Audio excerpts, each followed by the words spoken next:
Yeah, guys, the AG told me that Chinese and Mexican crime groups are now working together, and Oklahoma is at the center of that. I caught up with the AG on his way to the airport before he got to Washington, D.C. tonight.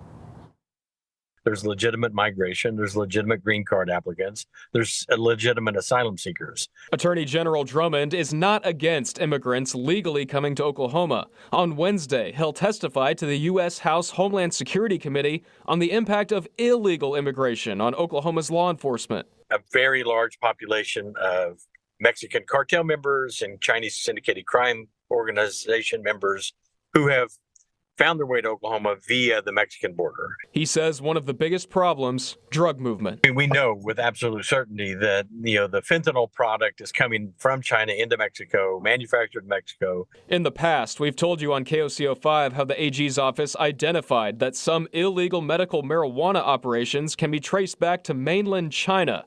But tonight, he told me criminal Chinese groups are working with Mexican cartels to move drugs and sometimes human trafficking. We've identified a partnership between the Chinese syndicated crime organizations and the sophisticated Mexican cartels. They're partnering in Mexico, transferring the fentanyl, getting it across the border. The Oklahoma Bureau of Narcotics confirmed they've seen evidence of that. And these groups use foreign bank accounts to launder payments internationally. Attorney General Drummond is one of 3 attorneys general that will testify in front of the House committee, alongside Andrew Bailey of Missouri and Austin Knudsen of Montana. He says efforts at the southern United States border need to improve. There's an unlimited number of illegals crossing over and coming into Oklahoma to repopulate those that we're arresting and sending out of state. We're talking about those inadmissible people that would not otherwise qualify, and they're just not being stopped.